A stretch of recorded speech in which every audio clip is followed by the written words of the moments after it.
2 ദിവസങ്ങളായി ഈ ഓഡിറ്റോറിയത്തിൽ നടക്കുന്ന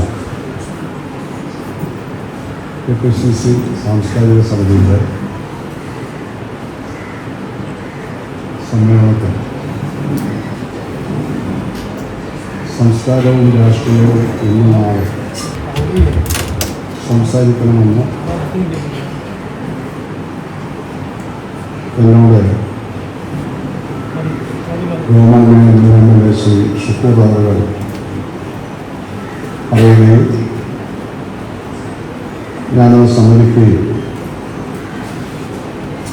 ചെയ്യുകയുണ്ടായി.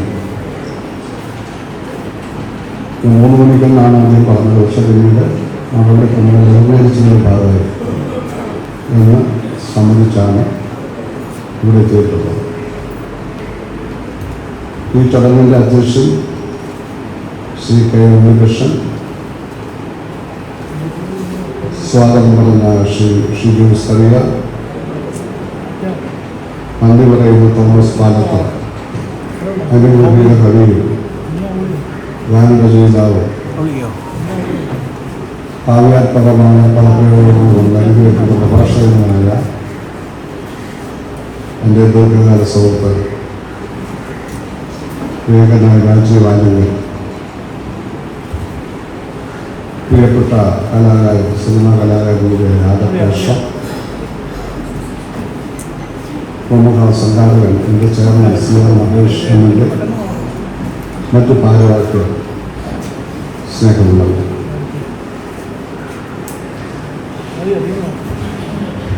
തികച്ചും രാഷ്ട്രീയപരമല്ലാത്ത എന്നാൽ രാഷ്ട്രീയം ഉൾക്കൊള്ളുന്ന 2 ദിവസത്തെ സാംസ്കാരിക പരിപാടി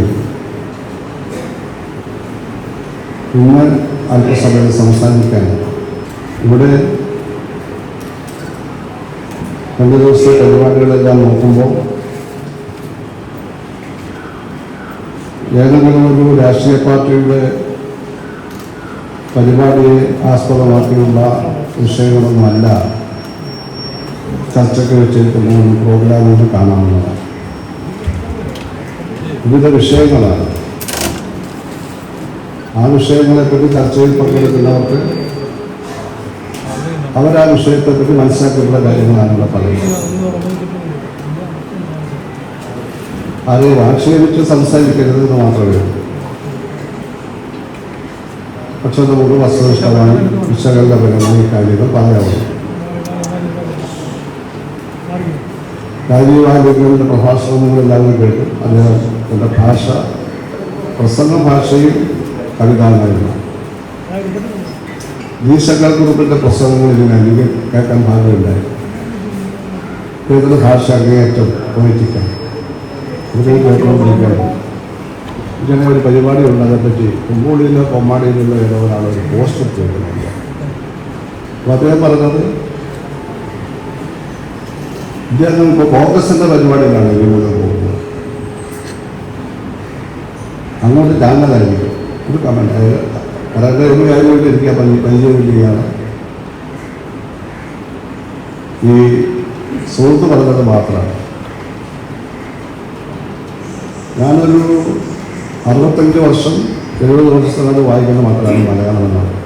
ആദ്യം ഞാൻ വായിച്ച പത്രം 3.5 വയസ്സിൽ ഞങ്ങളൊക്കെ ഈ ഒന്നാട്ടുകാരുടെ അക്ഷരങ്ങളൊക്കെ പഠിക്കും. അപ്പോൾ ഒരു 3-4 വയസ്സ് മുതൽ എല്ലാം വായിച്ചു തുടങ്ങും. അങ്ങനെ ആദ്യം വായിച്ചത് കേരളകൗമുദിയാണ്. പിന്നെ ജനയുഗം എന്ന പത്രമാണ് ആ ഭാഗത്തല്ല കമ്മ്യൂണിസ്റ്റുകാരുടെ ഉള്ളത്. ദേശാഭിമാനി മലബാറിൽ മാത്രമേ ഉള്ളൂ, പാർട്ടി ഒന്നും. പിന്നെ മനോരമ, മാതൃഭൂമി, ദീപിക, കേരളത്തിൽ ഒരു പത്രമുണ്ടെന്ന്, ആശങ്കക്കൊരു പത്രം ഉണ്ടായിരുന്നു, ദിനമണി. അങ്ങനെ കുറേ പത്രം മലയാള രാജ്യമുണ്ട്, പുസ്തക പത്രം. അതൊന്നും ഇപ്പോൾ ഇല്ല. മലയാള മനോരമയിൽ നിന്നൊരു വാർത്തകളുണ്ട്. G. സുധാകരൻ കോൺഗ്രസ് വേദി. 65 വർഷമായി ഞാൻ വായിക്കുന്ന പത്രം. ഇപ്പോഴും വായിക്കുന്നത്, കാശ് കൊടുത്താൽ വായിക്കുന്നു. G. സുധാകരൻ കോൺഗ്രസ് വേദി.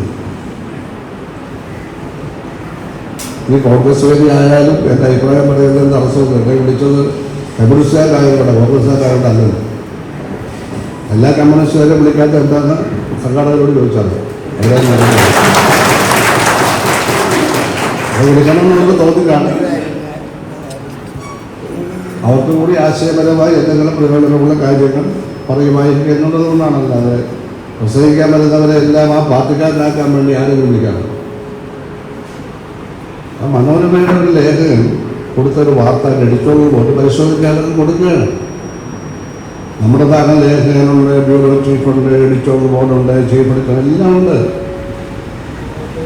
കൃത്യം 2 ആഴ്ചയ്ക്ക് മുമ്പാണ് ബഹുമാനായ ഫിലിപ്പാത്തി സാർ, ഇപ്പോഴത്തെ ചീഫ് എഡിറ്റർ, എന്നെ ഫോണിൽ വിളിച്ചിട്ട് എറണാകുളത്ത് വരുമ്പോൾ വരണമെങ്കിൽ വരാതിരിക്കും ഒത്തിരി കാലമായി കണ്ടിട്ടെന്ന് പറഞ്ഞു. അപ്പോൾ ഞാനൊരു ദിവസം ചെല്ലാമെന്ന് പറഞ്ഞപ്പോൾ പിന്നെ അദ്ദേഹത്തിന് ആ ദിവസം അസൗകര്യമായി. പിന്നെ ഞാനത് കൂടുതൽ എടുത്തില്ല. അങ്ങനെ പലപ്പോഴും എന്നെ വിളിച്ചിട്ടുണ്ട്, ഞാൻ പോയിട്ടുള്ളൂ. ഞാൻ ഒരു 7-8 വർഷം മുമ്പാണ് അദ്ദേഹം എന്നെ വിളിച്ചിട്ട് ഒന്ന് കാണണമെന്ന് പറഞ്ഞു. ഞാൻ അദ്ദേഹത്തെ കൊച്ചി പോയി കണ്ടു. കുറേ ഒന്നും സംസാരിച്ചു. അദ്ദേഹം അന്ന് പറഞ്ഞ ഒരു ആഗ്രഹം, ഈ പാലാരിവട്ടം പാലത്തിന് തെക്ക് വശത്ത് 2 പാലം കൂടി നിർമ്മിക്കണം. പൊതുമരാമത്തുമില്ല. ആ 2 പാലം ഞാൻ നിർമ്മിച്ചു. ആ 2 പാലം കയറി ഇറങ്ങിയിട്ട് വേണം ആ പാലാരിവട്ടം കേടുപാട് പറ്റി കുഴപ്പത്തില്ല, അതും നന്നാക്കി. അതിൻ്റെ ഒരു ഹെഡിങ്ങാണ് അതിൻ്റെ അർത്ഥം ഉണ്ടാകും. അതിൻ്റെ അർത്ഥം ചർച്ച ചെയ്യപ്പെടേണ്ടതാണ്. ഇന്നത്തെ ഇന്ത്യൻ രാഷ്ട്രീയത്തിൽ മാത്രമല്ല, എക്കാലത്തെയും രാഷ്ട്രീയത്തിൽ ചർച്ച ചെയ്യേണ്ടതാണ്. അത് കമ്മ്യൂണിസ്റ്റുകാരെ മാത്രമേ കാണൂ, കോൺഗ്രസ്സുകാരെ കാണുമ്പോൾ കണ്ണടയ്ക്കണം. കോൺഗ്രസ്സുകാർ കമ്മ്യൂണിസ്റ്റുകാരെ കാണുമ്പോൾ കണ്ണടയ്ക്കണം. കണ്ണടച്ച് തന്ന വഴി വീണാലും കുഴപ്പമൊന്നുമില്ല, കണ്ണടച്ചോ.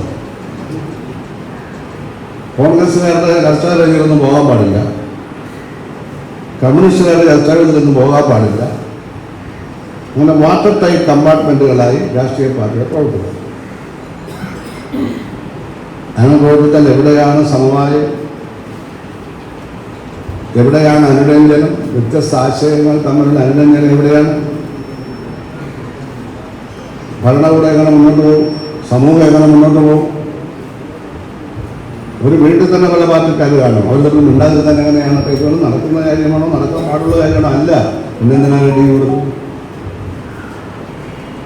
റെഡിങ് കൊടുത്തത് ദുരുദ്ദേശപരമായിട്ടുള്ളതാണ്. മനോരമ ചുരുപിടിച്ചതൊന്നും ഉത്തരവാദിയല്ല. പക്ഷെ ഇതൊക്കെ നടക്കുകയാണ്. ഈ വേലയൊന്നും വേലായതൊന്നും വേണ്ട കേട്ടോ. ഒത്തിരി കണ്ടതാണ്. 63ാമത്തെ വർഷമാണ് പാർട്ടി വർഷം. ആരോട് ഇയാൾക്ക് ഒറ്റയാളല്ലേ വേണം. VS മരിച്ചവരോട് ഇനി ആരുമില്ല. നിങ്ങൾ ട്രിവാൻഡ്രത്ത് താമസമാണ്, S ആണെന്ന് നമ്മൾ കാണും. ഒരേ ഒരാളാണ് ഈ ജില്ലയിലിപ്പോൾ ആരുമില്ല. ഈ 63 വർഷം ഞാൻ വേറൊരു പാർട്ടിയിലും പോയില്ല. ആരും പലരെ വിളിച്ചിട്ടൊക്കെ ഉണ്ട്. BJPക്കാർ വരെ വീട്ടിലൊന്നും വിളിച്ചിട്ടുണ്ട്. ഉണ്ട്. അതിനൊന്നും പറയുന്നത് ശരിയല്ലല്ലോ. അവർക്ക് തന്നെ അറിയാൻ വെറുതെ വന്ന് പറയുകയാണ്. അപ്പോൾ പ്രത്യയശാസ്ത്രം എന്ന് പറയുന്നതാണ് നമ്മുടെ വിശ്വാസത്തിൻ്റെ അടുത്താണ്.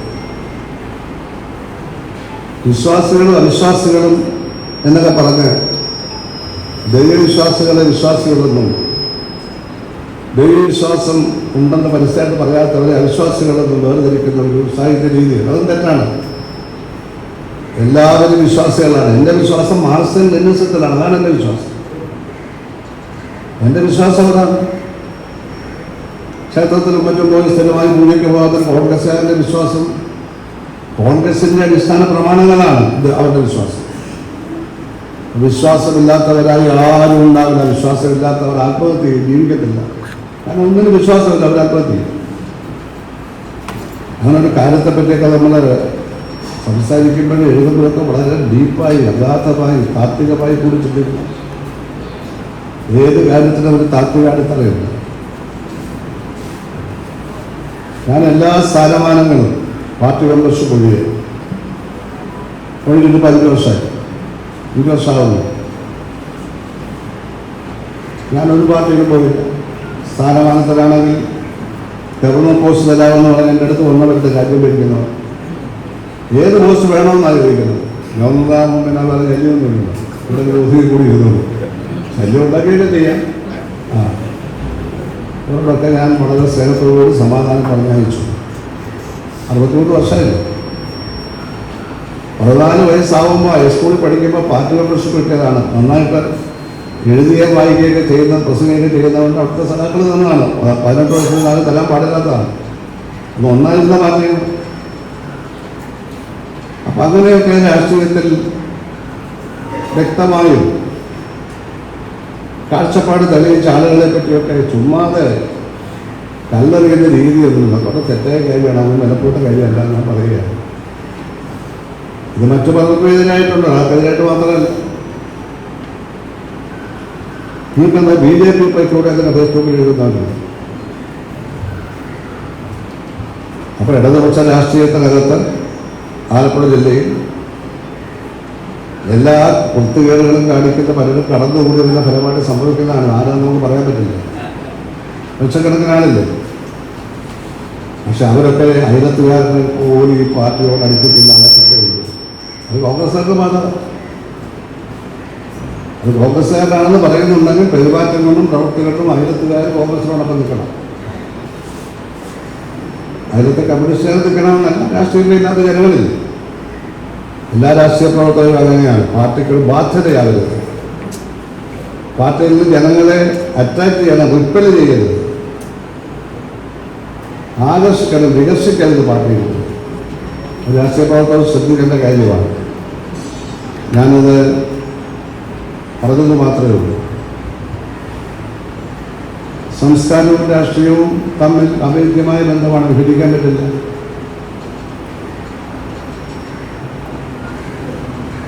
സംസ്കാരം എന്ന് പറയുന്നത് ഒരു സാമൂഹ്യ വ്യവസ്ഥയുടെ മേൽക്കൂരയാണ്. ആ മേൽക്കൂരയാണ് ആളുകൾ കാണുന്നത്. പക്ഷെ അതിനൊരു സ്ട്രക്ചറുണ്ട്. ആ സ്ട്രക്ചറാണ് രാഷ്ട്രീയം.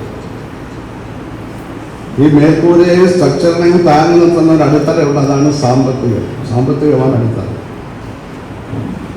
സോഷ്യലിസം ആയാലും മുതലാളിത്തമായാലും സാമ്രാജ്യത്വമായാലും ഫാസിസമായാലും എന്തായാലും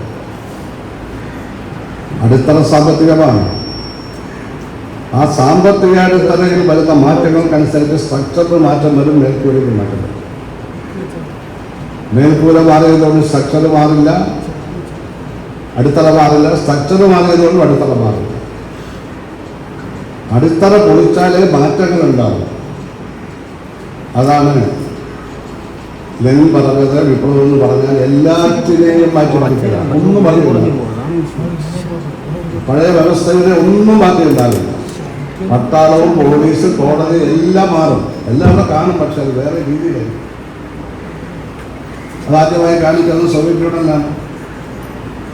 സോവിയറ്റ് കോടതിയിലെ ജഡ്ജിമാരെ തെരഞ്ഞെടുക്കുകയായിരുന്നു. അവരെ തൊടാൻ പറ്റില്ല. അവർ പറയുന്നതെല്ലാം ആപ്തവാക്യങ്ങളാണെന്ന് വിശ്വാസമാണ് നമുക്കെല്ലാം ഉള്ളത്. ആയിക്കോട്ടെ. പക്ഷേ സോവിയറ്റ് യൂണിയൻ ജഡ്ജിമാരെ തെരഞ്ഞെടുക്കുകയായിരുന്നു. ജനപ്രതിനിധികളെ പോലെ അവരെയും തിരഞ്ഞെടുക്കണം. അതായത് അവിടുത്തെ ആ വ്യവസ്ഥ പോയി. വേറെ ലോകത്തൊന്നും തിരഞ്ഞെടുക്കുന്നില്ല. അപ്പോൾ രാഷ്ട്രീയം എന്ന് പറയുന്ന ഒരു സാമൂഹ്യ വ്യവസ്ഥയുടെ സ്ട്രക്ചറാണ്. അടിത്തറയിൽ നിന്ന് ഉയർന്നു നിൽക്കുന്ന സ്ട്രക്ചറാണ്. പക്ഷെ അതിലേക്ക് നിശ്ചയിക്കുന്നത് ഈ പറയുന്ന അടിത്തറയായ സാമ്പത്തിക വ്യവസ്ഥയാണ്. ഏറ്റവും മുകളിൽ സംസ്കാരം. ആ സംസ്കാരത്തെയാണ് ജനങ്ങൾ കാണുന്നത്. ഈ സമൂഹം ഇങ്ങനെയാണ്. ഇവിടെ വർഗീയതയില്ല. ഇവിടെ എല്ലാവരും വിദ്യാഭ്യാസമുണ്ട്. ലോകകാര്യങ്ങൾ ശ്രദ്ധിക്കുന്നവരാണ്. അങ്ങനെ സാഹിത്യവും കലയും എല്ലാം നല്ലതുപോലെ സമൃദ്ധമായി വളരുന്നൊരു നാടാണ്. അപ്പോൾ അടിത്തറ മുതലാളിത്തത്തിൻ്റെയാണോ ജന്മിത്വത്തിൻ്റെയാണോ എന്നൊക്കെയാണ് പിന്നെ നോക്കേണ്ടത്. ഞാൻ വിശദമായിട്ടൂടെ പറയുന്നത്. പക്ഷെ അടിത്തറ എന്തായാലും അതിനെ ഭേദിച്ചുകൊണ്ട് കല മുന്നോട്ട് വരും. അടിത്തറയെ തന്നെ മാറ്റത്തക്ക തരത്തിൽ ജനങ്ങളെ ചിന്തിപ്പിക്കുന്ന കലാസൃഷ്ടികളുണ്ടാവും. ലോകത്തുണ്ടായിട്ടുണ്ട്.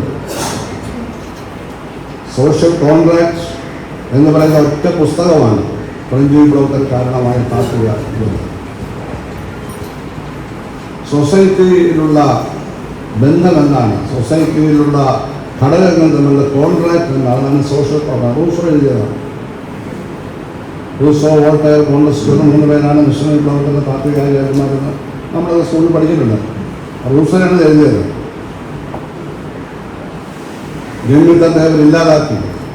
രാജവാഴ്ചയിൽ ഇല്ലാതെ രാജാവിൻ്റെ തല തന്നെ കൊല്ലുകളാണ്. 14 തല കൊയ്യാൻ അതുവരെ ഇല്ലാത്തവർ എന്തും കണ്ടുപിടിച്ചു വില്ലറ്റിൽ. അതിൽ തല അർത്ഥമാകുന്നത്. പക്ഷേ ആ രക്തമൊഴുക്കലെയൊക്കെ മറച്ചുകൊണ്ട് 3 മുദ്രാവാക്യങ്ങൾ, സമത്വം, സ്വാതന്ത്ര്യം, സാഹോദര്യം, ഈ 3 മുദ്രാവാക്യം ലോകത്ത് ആദ്യമായിട്ട് വന്നു. അത് ലോകത്തെ എല്ലാ പുരോഗമന രാജ്യങ്ങളും ഇന്നും ആശ്രയിക്കുന്നു. അവിടെ ഭരണഘടന എഴുതുന്നുണ്ട്. കമ്മ്യൂണിസ്റ്റ് വിപ്ലവത്താണ് റഷ്യൻ ഭരണഘടന എഴുതുന്നുണ്ടായിരുന്നു. ഫ്രഞ്ച് വിപ്ലവത്തിലൂടെ അധികാരത്തിൽ വന്ന ഫ്രഞ്ച് വിപ്ലവ ഗവൺമെന്റിന് 2 സുപ്രധാനമായ ഡിഗ്രികളുടെ ഉത്തരവാണ്, ഓർഡറാണ്. ഇന്നും ലോകത്ത് നിലനിൽക്കുകയാണ്. ഒന്ന്, separate the religion from the state, separate general education from religion. മതത്തിൽ നിന്ന് രാഷ്ട്രത്തെ വേർതിരിക്കുക, മതത്തിൽ നിന്ന് പൊതുവിദ്യാഭ്യാസം എന്നുവെച്ചാൽ ഇന്ത്യൻ ഭരണഘടന പറയുന്ന സെക്കുലാറിസം. ഇന്ത്യൻ ഭരണഘടനയെയും അത് സ്വാധീനിക്കും, അത് വന്നിട്ടുണ്ട്, അംബേദ്കർ ഉൾപ്പെടുത്തിയിട്ടുണ്ട്.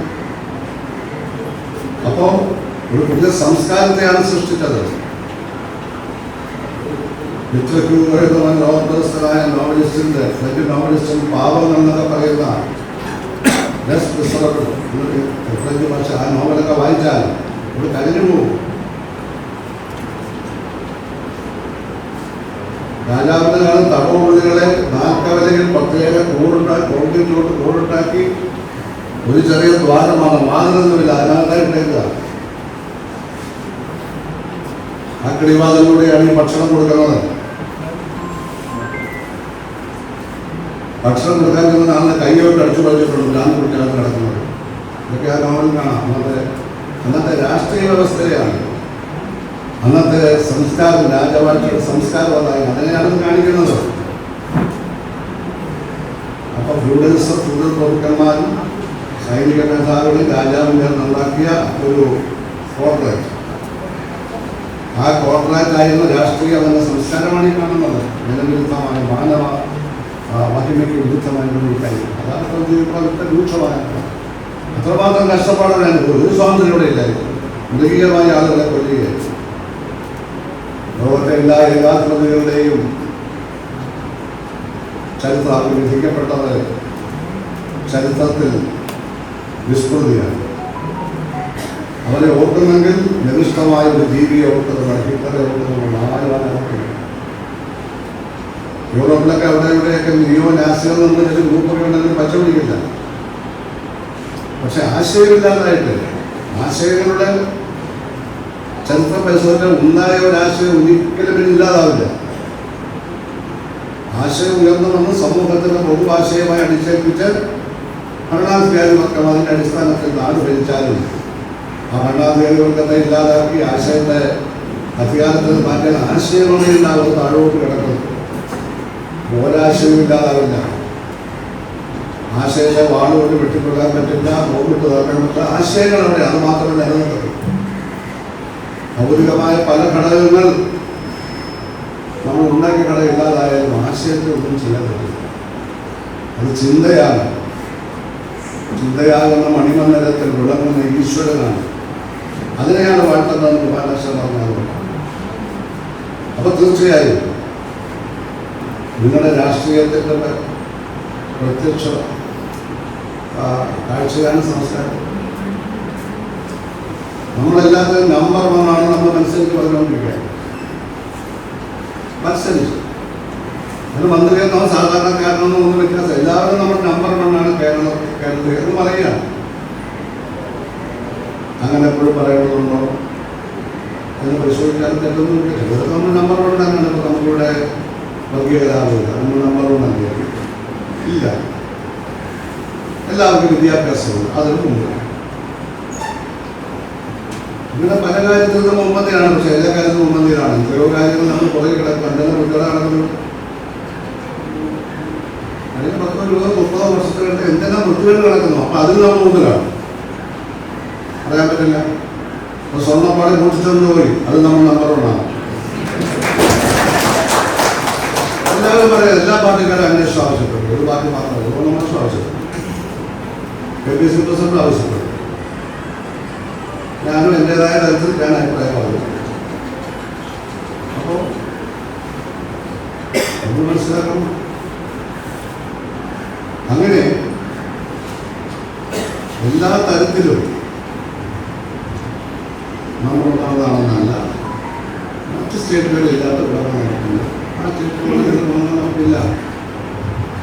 നമ്മൾ ഭാരതം എന്ന് പറയുന്ന ഇന്ത്യൻ മഹത്തായ രാജ്യത്തിൻ്റെ സന്തതികളാണ്.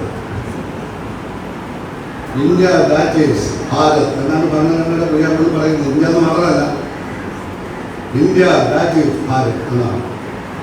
ഭാരതം എന്ന് പറഞ്ഞാലുള്ള ഇന്ത്യയുടെ വകയാണ് എന്ന് പറഞ്ഞ് അവർക്ക് രാത്രി കൊടുക്കുന്നത് പോലെ തെറ്റായിട്ട് കാര്യമില്ല. ഭാരതം എന്ന് പറയാൻ പാടില്ല. ഇന്ത്യ എന്നത് സായിപ്പെട്ട പേര് നല്ല കാര്യം. ഹിന്ദുസ്ഥാനിലായിരുന്നു പണ്ട്. മുസ്ലിങ്ങളും ക്രിസ്ത്യാനികളും എല്ലാം അടങ്ങുന്നതായിരുന്നു ഹിന്ദുസ്ഥാൻ. ഒരു മതമോ ജാതിയോ അല്ലായിരുന്നു. ഇതെല്ലാം മനസ്സിലാക്കണം. അപ്പോൾ നമ്മളെ സംബന്ധിച്ചിടത്തോളം നമ്മളെ മറ്റ് സ്റ്റേറ്റുകൾക്ക് പല ഗുണങ്ങളുമുണ്ട്. നമ്മൾ ആലപ്പുഴ പട്ടണത്തിൽ അമ്പലപ്പുഴ താലൂക്കിലെ ഹോട്ടലുകൾ, ചെറിയ ഹോട്ടൽ, വലിയ ഹോട്ടലുകൾ എടുക്കുക. നല്ല ഭക്ഷണം തരുന്ന 10% ഹോട്ടലില്ലാന്ന് പറഞ്ഞാൽ ഒരു ശതമാനമുണ്ട്. സമ്മതിക്കാതെ എന്തെങ്കിലും മായം ചേർക്കില്ല. അപ്പോൾ നമ്മൾ വേണമെന്ന് പറഞ്ഞാൽ മറ്റ് സ്റ്റേറ്റിൽ പോയാൽ നല്ല ഭക്ഷണം കിട്ടും. ഉത്തർപ്രദേശ് തലസ്ഥാനത്ത് ഞാൻ രാത്രി 1:30 മണിക്ക് ചായ കുടിച്ചത് മനോഹരമായ ചായയാണ് കുടിച്ചുകൊണ്ട്. കൽക്കട്ടയിൽ കിട്ടുന്ന ചായ ഒന്നാമതരം ചായയാണ്. തേയിലയിലോ വാങ്ങിക്കണം. അവിടെ തേയില ഉണ്ടല്ലോ. അവരുടെ കുന്നം പ്രദേശത്തെ തേയില കൃഷികളാണ്. അവിടുന്നാണ് ഇങ്ങോട്ട് വരുന്നത്. ആസാമിന്റെ തേയില അവിടുത്താണ്. നല്ല ചായ നമുക്ക് കിട്ടുന്നില്ല. അപൂർവ ഹോട്ടലേ കിട്ടത്തുള്ളൂ. ഇത് നല്ല ചായ കുടിക്കണേ ഇവിടെ പോകണം, വീട്ടിലെങ്ങാനും ഉണ്ടാക്കിയാലായിരുന്നു. അത് പറ്റത്തില്ല. തേയില കടയിൽ നിന്ന് വാങ്ങിക്കുന്ന പാല് മിൽമയിൽ നിന്ന് വാങ്ങിക്കുന്നതൊക്കെ സഹിക്കാം. അതിനകത്ത് ഭാരമൊന്നുമില്ല. അതുകൊണ്ട് നമ്മുടെ വീട്ടിലെല്ലാം കിട്ടുന്ന പ്രശ്നങ്ങളൊന്നുമില്ല. നമ്മൾ ഒരുപാട് സ്വയംവിമർശനങ്ങൾ എല്ലാത്തിനും നമ്മൾ ഒന്നാമതാണെന്ന് പറഞ്ഞാൽ അതിനർത്ഥം ഇത് നമ്മൾ വളരാനില്ല എന്നാണ്, പെർഫെക്ഷനിൽ എത്തിയെന്നാണ്. ആരെങ്കിലും പെർഫെക്ഷനിൽ എത്തുമോ? മനുഷ്യൻ തെറ്റുപറ്റും എന്നുള്ളതാണ് അർത്ഥം. മനുഷ്യന് തെറ്റുപറ്റും. മർത്യൻ എന്ന് പറഞ്ഞാൽ മരണമുണ്ടോ എന്നാണ്. അതാണ് മർത്യൻ എന്നും ആ പേരുള്ളത്. സംസ്കൃതമായിട്ട് ബന്ധപ്പെട്ട നമ്മൾ മനുഷ്യൻ എന്ന് പറയും. അത് മലയാളമാണ്. കേരളത്തിൽ മാത്രമേ ഇനി മരണമില്ല എന്നാലും പ്രഖ്യാപിക്കാൻ നടക്കുന്നതിനാണ്. അപ്പോൾ എല്ലാ കാര്യങ്ങളും സമഗ്രമായ വിലയിരുത്തി പറയുമ്പോഴാണ് നമ്മുടെ സംസ്കാര സമൂഹം. മറ്റുള്ളവരുടെ സംസ്കാരം, മറ്റുള്ളവരുടെ വേഷം, മറ്റുള്ളവരുടെ ഭാഷ, അവരുടെ ജീവിത രീതി ഇതൊന്നും അംഗീകരിക്കാതെ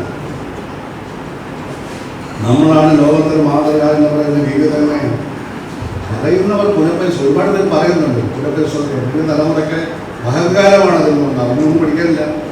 നമ്മൾ തന്നെ മുമ്പിൽ. അത് തെറ്റായ കാര്യമാണ്. ലോകത്തെ പറ്റി ആകെ മനസ്സിലാക്കണം. ഒരിക്കലും കണ്ടിട്ടില്ലാത്ത പേരുപോലും എത്രയോ ഗ്രാമങ്ങളും നാടുകളും ഒക്കെ ലോകത്തുണ്ട്. നമ്മൾ ലോകത്തൊക്കെ ഒരു മൂല പോലും കണ്ടിട്ടില്ല. ഇന്ത്യ തന്നെ മൂലം കണ്ടത് എത്ര പേരുണ്ട്? ഇന്ത്യയുടെ തലസ്ഥാനങ്ങളിൽ പോയത് ഇന്ത്യയെ കണ്ടെന്ന് പറയാം. ഗ്രാമങ്ങളിൽ പോയിട്ടുണ്ടോ? 3-4 ലക്ഷം ഗ്രാമങ്ങളുണ്ട് ഇവിടെ. ഗാന്ധിജി പറഞ്ഞിട്ടുണ്ട്. അവിടെയാണ് ഇന്ത്യയുടെ ഹൃദയം ത്രസിക്കുന്നതെന്നാണ്. നമ്മൾ കണ്ടിട്ടുണ്ടോ? എല്ലാ ഭാഷയും നമ്മൾ കേട്ടിട്ടുണ്ടോ? ഇല്ല. ഇന്ന് വർഗീയത പറയുകയാണ്. മുസ്ലിങ്ങൾ കൊള്ളത്തില്ല. എന്ത് ഹിന്ദു വർഗീയവാദി പറയുകയാണ്. മുസ്ലിംമാരെ എന്ത് മനസ്സിലാക്കി? ഒന്നും മനസ്സിലാക്കിയിട്ടില്ല. അവരാകെ മനസ്സിലാക്കിയിട്ടുള്ള അവർ ഇടത്തോട്ട് കൊടുക്കുന്നു മാത്രമാണ്. ഒന്നുപോലും കൊടുക്കാതെ നടക്കുന്നവരെ പറ്റി അഭിപ്രായ വ്യത്യാസം. മനസ്സിലായില്ലേ? കന്യാസിവാദം മറ്റൊന്നും മനുഷ്യനോട് പറയും. മരത്തിൻ്റെ കോട കൊടുത്തിരിക്കുന്ന പോലെ ഉത്സവം കൊണ്ടേണ്ട കാലത്ത് ഞാൻ കണ്ടിട്ടുണ്ട്. അദ്ദേഹത്തെ നേരെ സമരം ചെയ്തത് സാധനമായി അത്രയ്ക്ക് വന്നിട്ട് ഓടാൻ കൊടുത്ത മത്സരം എനിക്ക് എന്ത് സമരം ചെയ്യുന്നു. ഉത്സാഹം കുറച്ച് പ്രൈം മിനിസ്റ്ററായിരുന്നു അദ്ദേഹത്തിനെതിരായിട്ടുണ്ട്. അതൊരു പുരോഗമനവാദിയാണ്. ഞാൻ പറയും അങ്ങനെയൊന്നുമല്ല. ലോകത്തെ 350 കോടിയാണ് മുസ്ലിങ്ങളുടെ എണ്ണമെന്നുള്ളത് നിശ്ചയിക്കണം. ഒന്നും 25 കോടിയുടെ ഇന്ത്യയിലത് 18% ഉള്ളൂ. ലോക ജനസംഖ്യയിൽ 400 കോടി ക്രിസ്ത്യാനി കഴിഞ്ഞാൽ രണ്ടാമത് മുസ്ലിമാണ്. ഇന്ത്യയിലെ 85% പേരും അല്ലെങ്കിൽ 80% ഹിന്ദുക്കളായതുകൊണ്ട് നേപ്പാൾ കുറച്ച് പേരുണ്ട് കോൺഗ്രസ്. ഹിന്ദുക്കൾ 111 കോടി, 3 പേര് ഇത്ര ഇടത്തെ ഉള്ളത്. പക്ഷെ ഉള്ളതാണ് ഉണ്ടല്ലോ, മെച്ചോറിറ്റിയാണ്. ഇവിടെ ബാക്കിയെല്ലാം കുറച്ചൊക്കെ വരും. അങ്ങനെ 40, 450, 350, 100 കോടി. ബാക്കിയെല്ലാം കൂടെ 40 കോടിയോട് ലോകത്ത് എല്ലാവരും കൂടി. പിന്നെ കൂട്ടവളക്കാരുണ്ട്, ഒരുപാട് പേരുണ്ട്, ഭൂതന്മാരുണ്ട്. ലോകത്തെ ഏറ്റവും മികച്ച ജനവിഭാഗത്തിനൊന്നാണ് അവരുടേതായിട്ടുള്ള വേദപുസ്തകം. അവരുടെ വേദപുസ്തകമാണ് കൂടെ അവരുടെ ആരാധനാ സമ്പ്രദായങ്ങൾ, അവരുടെ രീതികൾ. ഹിന്ദുക്കൾക്ക് വേറെ, ക്രിസ്ത്യാനികൾ ഇതൊന്നും കൊടുത്തിട്ടില്ല. അപ്പം കുറ്റം ഇതാണ് നല്ല, ഇതാണ് മോശം എങ്ങനെ പറയാൻ പറ്റുമെന്ന് ആരാ തീരുമാനിക്കുന്നത്? എന്തെങ്കിലും മുസ്ലിം കമ്മ്യൂണിറ്റി ചെയ്യാൻ പറ്റും. പിന്നെ എന്തിനാണ് ഈ വിദ്യാബോധം ഇന്ത്യൻ തുടക്കത്തിൽ ഈ കളയാവുന്നത്? അങ്ങനെയാണെങ്കിൽ ഈ 25 കോടി ആരും തുടക്കുന്നത്? തുടക്കുന്നവർ നീങ്ങി പോകുന്നുള്ളതല്ലാതെ ആർക്കും തുടച്ചു നിൽക്കാൻ പറ്റില്ല. അത്ര പ്രചാരവേലയൊക്കെ അവസാനിപ്പിക്കണം. എല്ലാവരും സംഭാവനയിലാണ് ഇന്ത്യയുടെ സംസ്ഥാനം. ഇന്ത്യയുടെ ടാക്ടകൾ മുസ്ലിം കമ്മ്യൂണിറ്റി ഉണ്ടെങ്കിലാണ് ലോകത്തിലെ മഹാത്ഭുതം ഉയർന്നു പോകുന്നത്. അത് മുസ്ലിം ചക്രവർത്തി ഉണ്ടാക്കാണ് തല്ലിക്കുട്ടിച്ച് കളഞ്ഞല്ലോ. ആണ് ഡൽഹിയിലെ വോട്ട് കേക്ക് ആരാ ഉണ്ടാക്കിയത്? ഏത് ഭരണകാലത്താണ്? അതുകൊണ്ട് മോഹൻലാലക്കന്മാരുടെ ഭരണം എല്ലാവരും ഗംഭീരായതൊന്നും വ്യതിയം വേണ്ട. ഒരുപാട് കുട്ടികളുണ്ടായിരുന്നു. എല്ലാ രാജാക്കന്മാരുടെയും ഭരണത്തെ കുട്ടികളുണ്ട്. രാജാവുന്ന മറ്റൊരാൾ തീരുമാനിക്കുന്നില്ല. ഡെമോക്രസി ഇല്ലല്ലോ. ആ കൂട്ടത്തിൽ മര്യാദ പാലിക്കുന്നവരുണ്ടാവും. എനിക്ക് രാജാവിൻ്റെ കിരീടവും ജന്മവും വേണം വലിച്ചെറിഞ്ഞിട്ട് പോയ ആളല്ലേ അശോകനും മുത്തനും ഒക്കെ. അവർക്കത് കൊണ്ടു നടക്കാൻ വയ്യ. അത്ര ക്രൂരമാണ് ഭരണകൂടമെന്ന് പറഞ്ഞാൽ. ക്രൂരതയാണ്. ഭരണ കൂടമെന്ന പേര് കിട്ടിയത്. കൂടമെന്നതിന് പേര് വന്നു ചിന്തിച്ചിട്ടുണ്ടാവും. ഒരു കൊല്ലൻ ലോകത്തെ ഇങ്ങനെ അടിച്ചടിച്ചടിച്ചടിച്ച് പതക്കം അതുകൊണ്ട് ജനങ്ങളെ അടിച്ചടിച്ച് പദം വരുത്താനാണ് ഭരണകൂടം. അതൊരു മന്ദന ഉപകരണമാണെന്ന് പറയുന്നത്. അത് വേണ്ടത്ര നോക്കിക്കാതെ കൈകാര്യം ചെയ്തവരുണ്ടാവും. അത് നോക്കിക്കാതെ കുട്ടികളുടെ ചെയ്തത് എന്നിട്ട് നല്ല പേര് കിട്ടും. സർ രാമസ്വാമിയെ പോലെ പുനർപ്രമാണം വെടിവെച്ചു കൊന്നും ചെയ്തവരുണ്ട്. പിന്നാറ്റം എന്ന് പറയുന്ന ചിലിയിലെ ഭരണാധികാരി 4 ലക്ഷം പേരെയല്ലേ പ്രൊഫസറമായ ഫുട്ബോൾ സാന്റിയാഗോ ഫുട്ബോൾ സ്റ്റേഡിയത്തിൽ കൊണ്ടിട്ട് കൊന്നു കളഞ്ഞു. ഹിറ്റ്ലർ അത്ര പേരെ രാഷ്ട്രീയം പോലെ ഉള്ളൊരു യൂതന്മാരെ കൊണ്ട് ശ്രമിച്ചു. ഇതൊക്കെ ഞാൻ കിടക്കുന്നില്ല. എല്ലാ ഭരണാധികാരികളും ഒരുപോലെയല്ല. പക്ഷെ ഭൂരിപക്ഷം ഭരണാധികാരികളും ഭരണകൂടത്തെ അടിച്ചമർത്താൻ അവർക്കെതിരെ വന്നാൽ അടിച്ചമർത്തും. ഇതിനാണ് ഈ കൂടം. ഈ പേര് വന്നവനാണ് സ്റ്റേറ്റ് എന്നാണ് ഇംഗ്ലീഷ്. പക്ഷെ മലയാളത്തിലാണ് ശരിയായ ട്രാൻസ്ലേഷൻ വന്നത്. ട്രാൻസ്ലേഷനാണ് നമ്മുടെ ഒറിജിനലായുള്ള ഭാഷകളാണ് പറഞ്ഞത്. ഇംഗ്ലീഷിൽ സ്റ്റേറ്റ് എന്നാണ്. സ്റ്റേറ്റ് ഇതാണ് ഭരിക്കുന്നവരാരാണോ അവരെ എതിർക്കുന്ന ഭരണീയരെ അവരടിച്ചമർത്തും. അത് മുതലാളിത്തത്തിലുണ്ട് തൊഴിലാളികളെയും കൃഷിക്കാരെ അവരടിച്ചമർത്തും. സോഷ്യലിസ്റ്റുകളുണ്ട്. സോഷ്യലിസ്റ്റ് ആശയങ്ങളെ എതിർക്കുന്നവരെ അവർ പഠിച്ചമർത്തും. അതെല്ലാം റഷ്യയിലെ ഒക്കെ അടിച്ചമർത്തിടക്കട്ടെ. അവിടെയും ഭരണമുണ്ട്. സോഷ്യലിസ്റ്റ് ഭരണമുണ്ട്. സോഷ്യലിസ്റ്റ് എതിർക്കുന്നവരെ അടിച്ചമർത്തും. മുതലാളിത്ത ഭരണമുണ്ട്. മുതലാളിത്ത രീതികളെ എതിർക്കുന്നവരെ അവരടിച്ചമർത്തും. ഇതൊന്നുമില്ലാത്ത ഭരണകൂടമൊന്നുമില്ലാത്ത ഒരു കാലം ഉണ്ടാകുമെന്ന കാലമാസം പറഞ്ഞത്. അതാണ് കമ്മ്യൂണിസം. ഇത് കമ്മ്യൂണിസം ഒന്നും ഇല്ല. ഉടനെ ഒന്നും ഉണ്ടാകാനേ സാധ്യത. കാരണം പട്ടാളം ഇല്ലാതാവും, പോലീസ് ഇല്ലാതാവും, കോടതി ഇല്ലാതാവും. കമ്മ്യൂണിസ്റ്റ് പാർട്ടികൾ പോലും അതിൻ്റെ പരിപാടിയിൽ എഴുതി വെച്ചിട്ടുണ്ട്. പരിപാടി വായിച്ചു നോക്കണം. കമ്മ്യൂണിസ്റ്റ് പാർട്ടികളൊക്കെ എഴുതി വെച്ചിട്ടുണ്ട്. ഇത് ഇടക്കാലമാണ്. സോഷ്യൽ ഡെമോക്രസിയാണ്. ഇത് സോഷ്യലിസ്റ്റ് അല്ല. സോഷ്യലിസ്റ്റ് ആശയങ്ങളൊക്കെ അതിനകത്ത് കുറച്ചുണ്ടാവും. വിദേശ സർക്കാർ സോഷ്യലിസ്റ്റ് ആശയങ്ങളാണ് മലയാളത്തിൽ. പക്ഷെ പൂർണ്ണമായ സോഷ്യലിസ്റ്റ് ആവണത് നമ്മുടെ ടാറ്റയും പല്ലയുടെ എല്ലാം നമ്മുടെ ദേശം ഇതെല്ലാം ഇത് പിടിച്ചെടുക്കണം. ആ പരിപാടികളും നമ്മുടെ ഭരണഘടന അനുശാസിക്കുന്നു. അവർക്ക് സ്വാതന്ത്ര്യമാണ് പലതരത്തിലാണ്. അപ്പോൾ ഏറെക്കുറെ വലിയ കലാപങ്ങളൊന്നുമില്ലാതെ ഇന്ത്യ സഹകരിച്ചും ഒക്കെ മുന്നോട്ട് പോവുകയാണ്, പുരോഗതിയിലേക്ക് പോവുകയാണ്. അപ്പോൾ ഇത്തരം കാര്യങ്ങളെ പറ്റിയൊക്കെ നമ്മൾ വളരെ രാഷ്ട്രീയവും സംസ്കാരവും എല്ലാം പരസ്പരം ബന്ധപ്പെട്ടതാണ്. സാമ്പത്തിക സ്ഥിതിയുമായി ബന്ധപ്പെട്ടത് ഒരാൾക്ക് ചെയ്യാൻ കഴിയുന്ന ജോലി ചെയ്യുകയും ഒരാൾക്ക് ജീവിതത്തിന് ആവശ്യമായതുള്ളതെല്ലാം ലഭ്യമാക്കുകയും ചെയ്യുക എന്നുള്ളതാണ് സോഷ്യലിസം.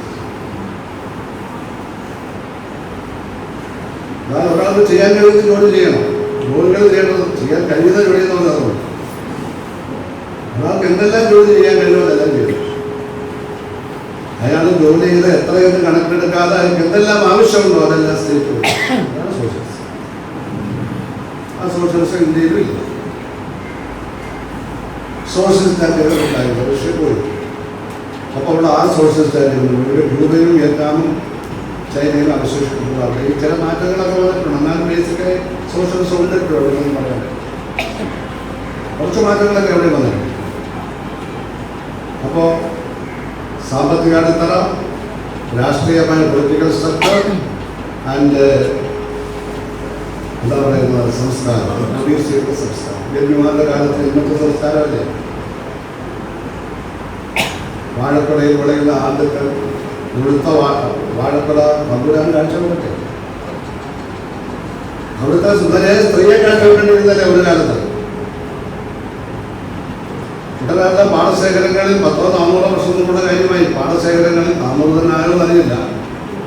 മണ്ണുറക്കണമെങ്കിൽ അവിടെയുള്ള പുഴയെല്ലാം കഴുത്തറന്ന് ചോര പണ്ടിൽ വീഴ്ത്തണമെന്നുള്ള വിശ്വാസം ഉണ്ടായി വീഴ്ത്തിയിട്ടുണ്ടല്ലോ. അതെല്ലാം അന്നത്തെ സംസ്കാരമായിട്ട് പാടിപ്പുകഴ്ത്തിയിരുന്നു. തമ്പുരാക്കന്മാരെ സുഖിച്ചിരുന്നു. ഒന്നും നടക്കത്തില്ല. കാരണം സ്വാതന്ത്ര്യം പറ്റി ഭരണഘടന പറയാൻ ഇതൊന്നും പറയാൻ പറ്റില്ല. കുറ്റകൃത്യമാണ്. മാറ്റം വന്നിട്ടുണ്ട്. ഓരോ കാലത്തെയും സാമ്പത്തിക അടിത്തറയും രാഷ്ട്രീയ വ്യവസ്ഥയുടെ അടിസ്ഥാനത്തിലാണ് സംസ്കാരം ഉണ്ടാകുന്നത്. പക്ഷെ ഇതിനെയെല്ലാം ഭേദിച്ച് സമത്വസുന്ദരമായ ഒരു നാടിന് വേണ്ടിയാണ് കവികളും സാഹിത്യകാരന്മാരും കവിത രചിക്കുന്നതും നാടകം എഴുതുന്നതും അല്ലെങ്കിൽ നോവൽ എഴുതുന്നതും കഥ എഴുതുന്നതും. ചൂഷണ കാലഘട്ടത്തിൽ തന്നെ ചൂഷണത്തിനെതിരായി ജനങ്ങളെ ചിന്തിപ്പിക്കുകയാണ് ഉത്തമ കലാകാരന്മാരെല്ലാം ചെയ്യുന്നത്.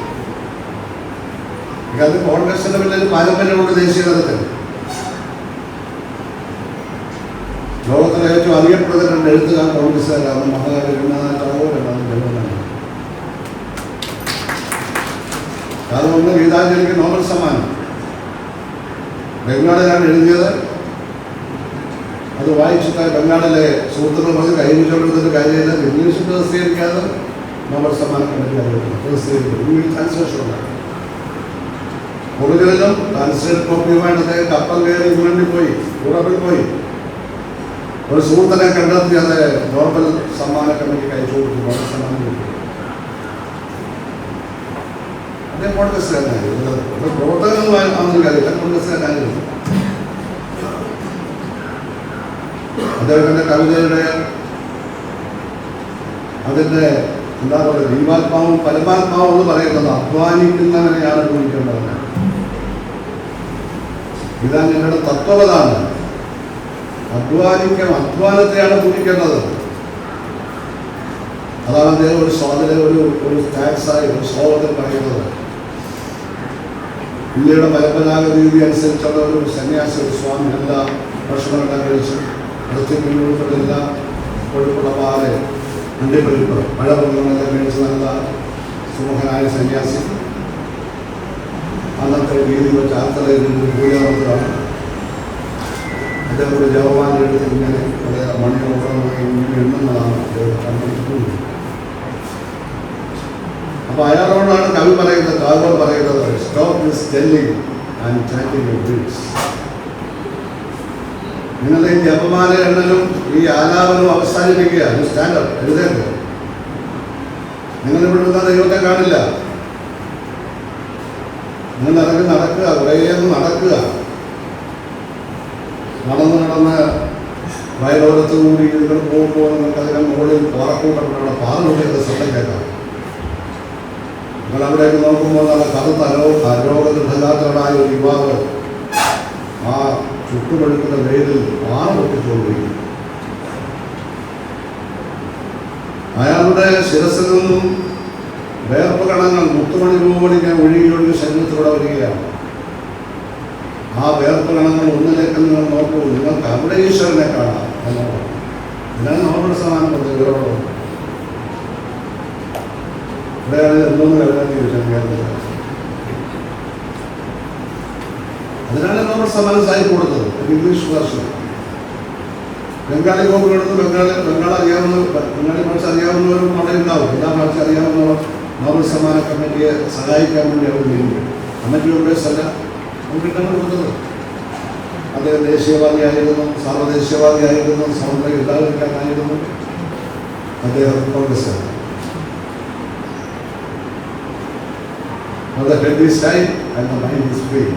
മറ്റൊരു അത് വേറെ എവിടെയാണ് എവിടെ ശിരസ് സമുന്നതവും മനസ്സ് നിർഭയവുമായിരിക്കുന്നു എന്നുകൂടെ നമുക്ക് വഴി. കാലം ദേശീയ സ്വാതന്ത്ര്യ സമരത്തെ ഈ വരികൾക്ക് ഒരുപാട് ആവേശം കൊള്ളിച്ചു.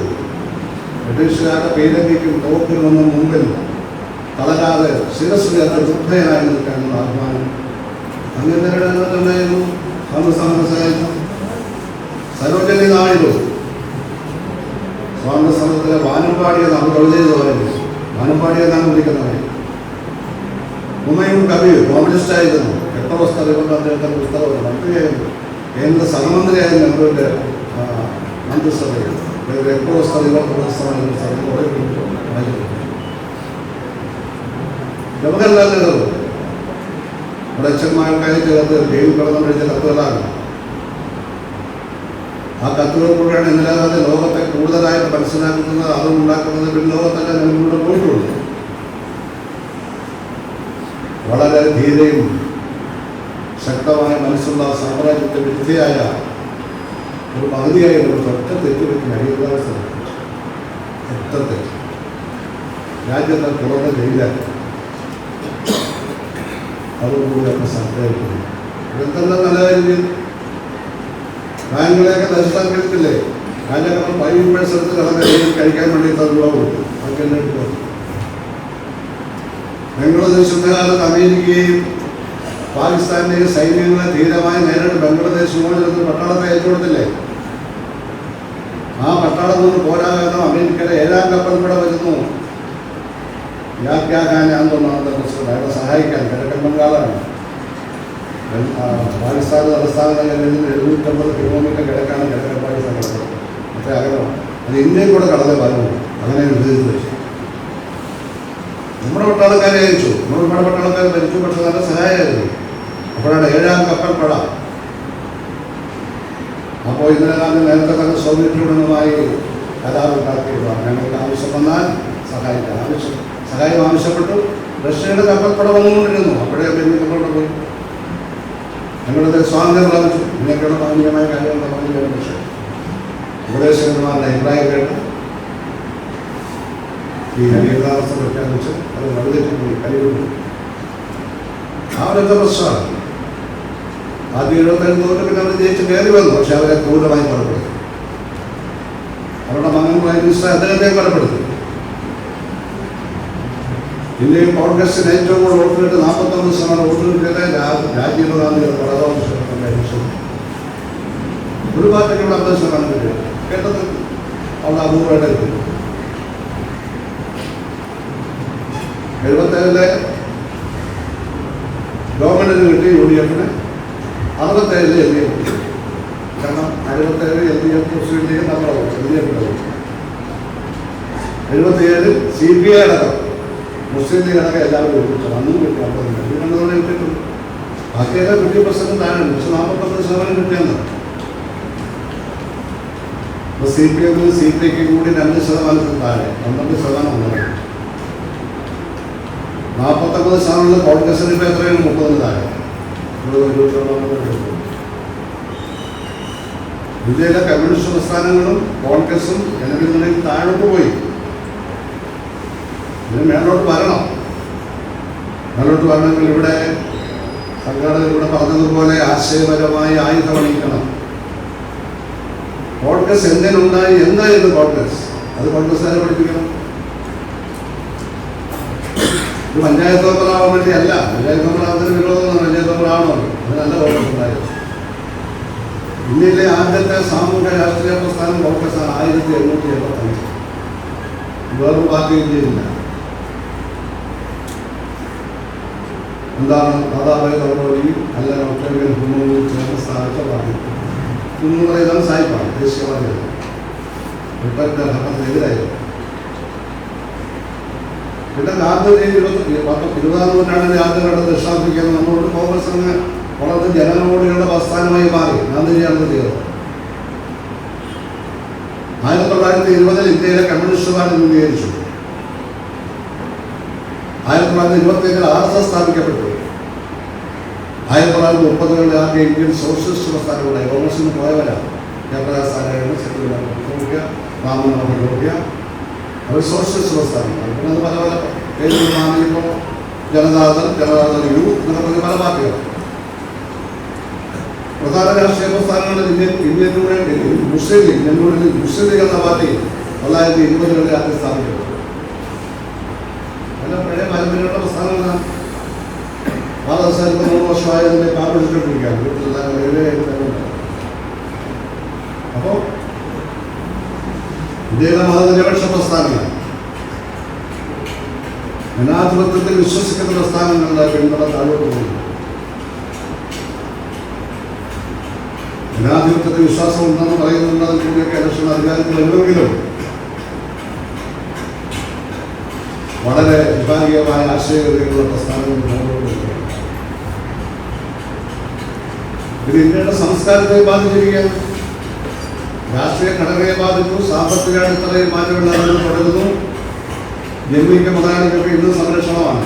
ഉത്തര മുതലാളിമാരെല്ലാം വീണ്ടും വീണ്ടും വളരുകയാണ്. സ്റ്റേറ്റ് തന്നെ ഭരണകൂടം തന്നെ ഒരു ഉത്തര മുതലാളിയാണ്. അപ്പോൾ എന്നാലും ജനാധിപത്യമുണ്ട്, സോഷ്യലിസമുണ്ട്, ഇലക്ഷനുണ്ട്. അതുകൊണ്ട് പറയാൻ പറ്റുന്നില്ല. അത്ര എളുപ്പത്തിൽ മാറ്റാൻ പറ്റുന്നില്ല. നമ്മുടെ സംസ്കാരം പ്രാചീന കാലം തൊട്ട് മഹത്തായ സംസ്കാരമുള്ള നാടാണ്. ഇന്ത്യ ഒരുപാട് കണ്ടുപിടുത്തങ്ങളോ രാജ്യമായിട്ട് ഇന്ത്യയാണ്.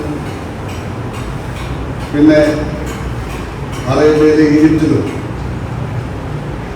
ഇറാഖിലെ അവസാനമായ ബാഗ്ദാദിലും ഗ്രീസിലും മെസൊപ്പൊട്ടേമിയയിലും ചൈനയിലൊക്കെയാണ് ആദ്യകാല സംസ്കാരവും കണ്ടുപിടുത്തങ്ങളൊക്കെ ഉണ്ടായത്. യൂറോപ്പിലൊന്നും ഒന്നുമില്ല. യൂറോപ്പിലൊക്കെ 10ാം നൂറ്റാണ്ടിന് ശേഷം മാത്രമാണ് സംസ്കാരം തന്നെ ആധുനിക സംസ്കാരം. അവർക്കെല്ലാം കടന്മാരെ പോലെ വേട്ടയാടി നടക്കുന്ന റോബിൻ ഹുഡുമാരുടെ നാടായിരുന്നു ഇംഗ്ലണ്ട് എന്ന് പറയുന്നത്. കാട്ടിൽ അവിടെ ഏറ്റവും വലിയ ഹീറോ എന്ന് പറയുന്നത് അമ്പും വില്ലും എടുത്ത് കളിക്കുന്ന റോബിൻ ഹുഡ്. കുറച്ച് നമ്മുടെ രാമായണത്തിൽ 10,000 റോബിൻ ഹുഡ് ശ്രീരാമൻ.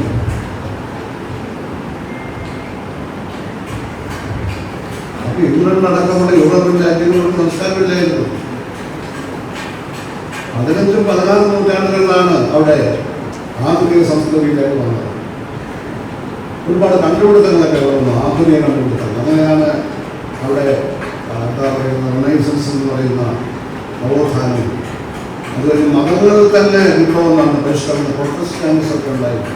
കത്തോലിക്ക പള്ളിയെ വളരെ യാഥാസ്ഥികമായുള്ള റോമൻ പോക്കറ്റങ്ങളോട് കത്തോലിക്ക പള്ളിയെ തള്ളിക്കളഞ്ഞ് രാജാവ് തന്നെ ഇംഗ്ലണ്ടിന് പ്രത്യേക ഇംഗ്ലണ്ട് ഉണ്ടാക്കി കത്തോലിക്കരെല്ലാം ഓടിച്ചെടുത്തു.